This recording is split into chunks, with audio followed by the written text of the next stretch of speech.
It is a uniquely American flavor of exhaustion. Sitting in your car in the driveway after a long commute, staring at the steering wheel and dreading walking into your own house because you are just so deeply drained. By the time you hit your 40s or 50s, society tells you that your path is locked in. You chose your major at 18, you climbed the ladder, and now you just have to grit your teeth and endure it until you are 65. The idea of completely walking away from your career feels reckless.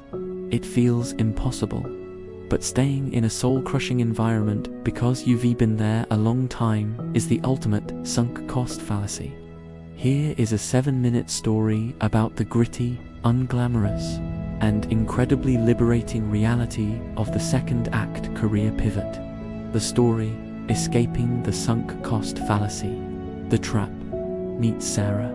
At 46, Sarah was a director of operations at a mid-sized logistics firm. To the outside world, she had made it. She had the salary, the title, and the respectable LinkedIn profile. But inside, Sarah was running on fumes. She was answering emails at 11 p.m., dealing with toxic corporate politics, and managing constant anxiety. She had spent 24 years building a career she realized she actively hated. But every time she thought about leaving, the panic set in. I am almost 50. Who is going to hire me doing something else? I've invested too much time. I don't know how to do anything but this. Sarah was trapped by her own success. She was wearing golden handcuffs, convinced that her age made a pivot impossible. The turning point, the parking lot panic, the breaking point wasn't a dramatic boardroom argument. It was a Tuesday morning. Sarah pulled into the company parking lot, turned off the ignition, and her chest seized up. She gripped the steering wheel, unable to force herself to open the car door. As she sat there, catching her breath, a terrifying but clarifying math equation hit her. She still had at least 20 years of working life left. 20 years. That wasn't a finish line she could simply coast across. That was an entire second lifetime. She realized that the pain of staying had finally surpassed the fear of leaving. She couldn't afford to waste the next 2 decades being miserable just because. She had spent the last 2 decades being compliant. Phase 1, the messy downsize. Sarah didn't just storm into her boss's office, quit in a blaze of glory, and instantly open a dream bakery. Real life doesn't work like that. Instead, she spent a year quietly preparing. She realized she wanted to work with her hands, outdoors, away from screens. She decided to pivot into horticulture and landscape design. To do this, she had to radically downsize her life. She traded her leased luxury SUV for a used hatchback. She cut her discretionary spending to the bone to build a runway. When she finally handed in her resignation at 47, her colleagues were baffled. Some thought she was having a midlife crisis. Others secretly envied her. But Sarah wasn't having a crisis. She was taking control. Phase 2, the ego bruising. The transition was brutally humbling. Sarah went from being a respected director of operations to an hourly apprentice at a local commercial nursery. At 47, her lower back ached from hauling mulch and planting saplings. She was taking orders from a 28-year-old crew boss who didn't care about her former corporate title.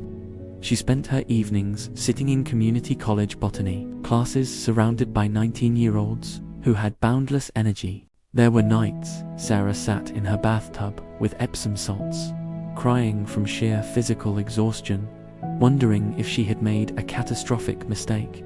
Her ego took a massive beating. She had traded prestige for dirt under her fingernails. Phase 3, the transferable magic. But around year 2, something shifted. Sarah realized that while she had left her corporate job, she hadn't left her brain behind. The landscaping industry is full of incredibly talented plant experts who often struggle with the business side of things. But Sarah had spent 24 years managing complex logistics, budgets, and difficult clients. She started anticipating supply chain delays before they happened. She created streamlined scheduling systems for the nursery. When affluent clients got difficult, she used her decades of corporate diplomacy to handle them flawlessly. Her boss was blown away. By 49, she wasn't just hauling mulch, she was co-managing the design and installation division. The resolution, redefining status. Fast forward to Sarah at 53. She eventually bought out a retiring competitor and now runs her own boutique landscape design firm. She makes slightly less money than she did in her corporate peak, and her hands are permanently calloused. But she sleeps peacefully through the night. She works outdoors, creates tangible beauty, and leaves her work at the job site when the day is done. When she runs into old corporate friends, they look tired, grey, and stressed. Sarah looks vibrant.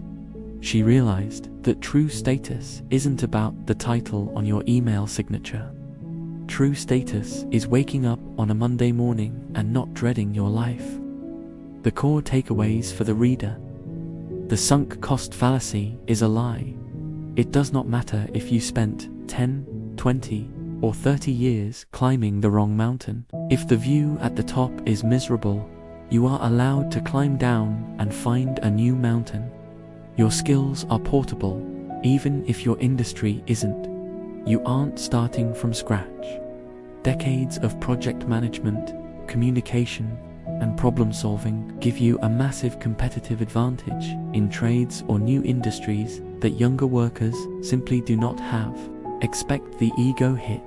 Leaving a career means leaving your established identity. It will feel awkward. You will have to be a beginner again, which means you will look foolish sometimes. Embrace the humility. It is the price of admission for a new life. Count the years ahead, not the years behind. At 45, you likely have 20 years of work ahead of you. That is plenty of time to master something entirely new. You are not a tree. If you do not like where you are planted, you have the power to dig up your roots and move.